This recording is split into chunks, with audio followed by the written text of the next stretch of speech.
Hey STRU friends, this is your personal invitation to co-invest alongside me. If you haven't heard, I've launched Stomp Capital Short-Term Rental Opportunities Fund, where I will be personally investing all of my short-term rentals going forward. And if you're an accredited investor and you want instant diversification and you want to participate in the best ideas that I identify, you relate to all of my teachings and the uniqueness and the sense of place and all of that stuff, then please click on the description below and find out more about Stomp Capital short-term rental opportunities. The best is yet to come and we're literally getting started. I would love to have you alongside, so let's go.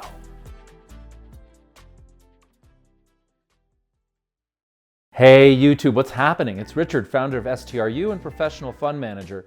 And today's video are the 5 things that you should not be doing in 2022 and beyond. It's a little bit of a departure from the way that we normally do things, so I'm experimenting. But today's video are the 5 things I don't want you to do. It's the first in a 2-part series. We will follow up with the 5 things I do want you to do to address these issues. Here's the bottom line. I really am a big champion and advocate and proponent of the short-term rental asset class. I think we're in the very early days. There's not a lot of institutional capital. Consequently, the field is wide open. So, in order to get you positioned in the right place so that you make the most income, yield, have most price appreciation, you must avoid these 5 things. So don't do them. Now, let's get into it and let's get started. The very first thing that you must not do in 2022 and beyond is do not buy generic. Do not buy plain vanilla. Do not buy Me Too. Do not do copycat investing. Do not do something that everyone else on the planet is doing, because why would somebody pick your cabin number 37 out of 685 to rent? Now, you might say, well, there's enough demand and all 685 of these cabins are going to rent, and consequently my 37 is going to be rented too. And that may well work today. But what happens when everybody has a short-term rental, right? Like 10 years forward, I think it's a very strong possibility that every home in an area that is short-term rental legal will be on the market, and almost everybody will opt to have a short-term rental. And so consequently, you might be looking at a point in time in 2022 in the current competition set and say, hey, this is cash flowing today, so I can have cabin number 37 out of 685 and it works. But pause, ask yourself, what about this generic Me Too copycat cabin is going to demand a premium price when there's 10x more short-term rentals 10 years forward? Do you still feel that number 37 out of 6,850 makes sense? I don't think so. So avoid generic Me Too, plain vanilla, copycat, non-differentiated homes, plots of land, locations, geographies, assets. It doesn't matter. Just avoid it. Number 2. The irony in all of this is that there's so many people seeking that plain vanilla Me Too copycat strategy that people are actually getting into bidding wars for this plain vanilla generic like cabin. And it makes no sense to me. This is a wide open playing field, so consequently, avoid overpaying, avoid getting into bidding wars. There's an old saying in real estate, and it's 100% true.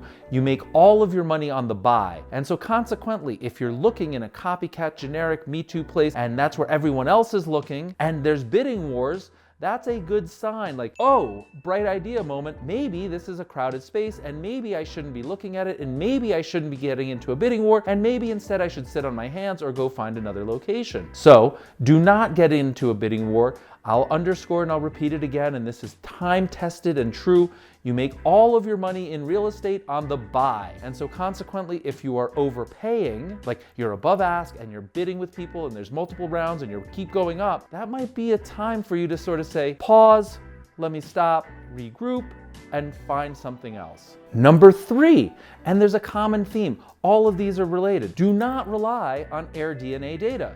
The same data that you're relying on that says like this cabin number 37 in this heated marketplace that everyone is overbidding on is going to make $100,000 on AirDNA. Everyone's looking at that exact same data. By looking at those comps, what you're really looking at is competition. So substitute the word comparable for competition, and when you're getting comfort from looking at comps, I get discomfort because I know you're looking at competition. So do not rely on the AirDNA numbers. It's not that they're not directionally correct. In fact, I do think they serve a place and a purpose, and I look at them myself, but I do not make investment decisions based on AirDNA data, which is at a point in time and it's backward looking, right? What we need to look at is a point in time and forward forward looking, and AirDNA can't project that. So if you're getting comfort, you're getting certainty, and you're getting like, I need to have this cabin because the data says this, that is exactly what's compelling the first 2 points that I said. People are buying generic copycat stuff in overheated markets, getting into bidding wars, and the reason they're doing it is because they're relying on AirDNA data.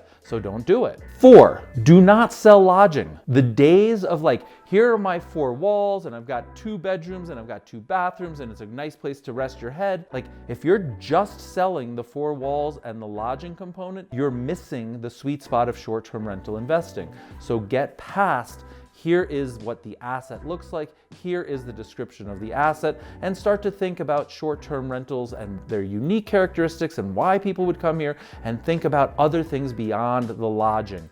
So please stop focusing on just the asset and start thinking broader and bigger about what short-term rentals enable, what they allow, what somebody might do here. But really, the days of like, here's 2 bedrooms and 2 baths and it's convenient to everything are long behind us. So don't do that. Number 5, do not list on only one platform. I can't tell you how many videos I've made, how many tweets I've sent, how many Facebook posts. I'll keep saying this until I'm blue in the face, and yet it still pains me to say it again. You must list on more than one platform.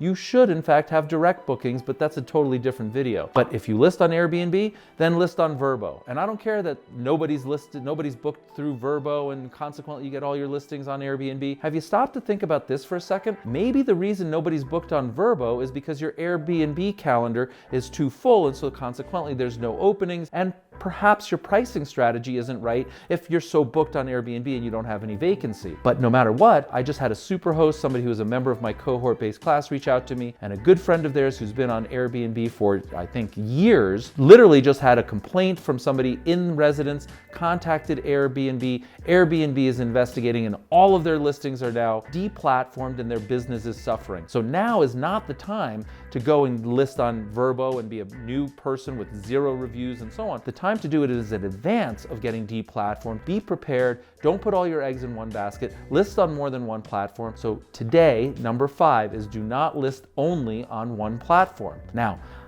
I've got a 6th bonus. I said there was only 5, but there's actually 6, and I want to share it with you. The 6th one is, please do not price manually.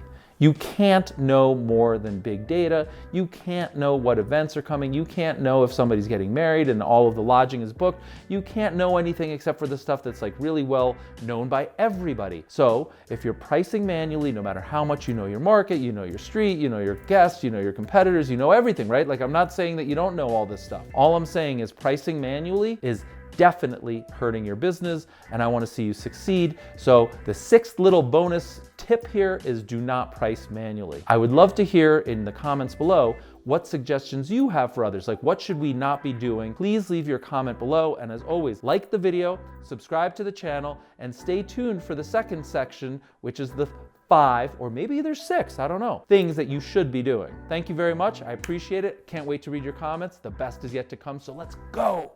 Hey STRU friends, this is your personal invitation to co-invest alongside me. If you haven't heard, I've launched Stomp Capital Short-Term Rental Opportunities Fund, where I will be personally investing all of my short-term rentals going forward. And if you're an accredited investor and you want instant diversification and you want to participate in the best ideas that I identify, you relate to all of my teachings and the uniqueness and the sense of place and all of that stuff, then please click on the description below and find out more about Stomp Capital short-term rental opportunities. The best is yet to come, and we're literally getting started. I would love to have you alongside, so let's go.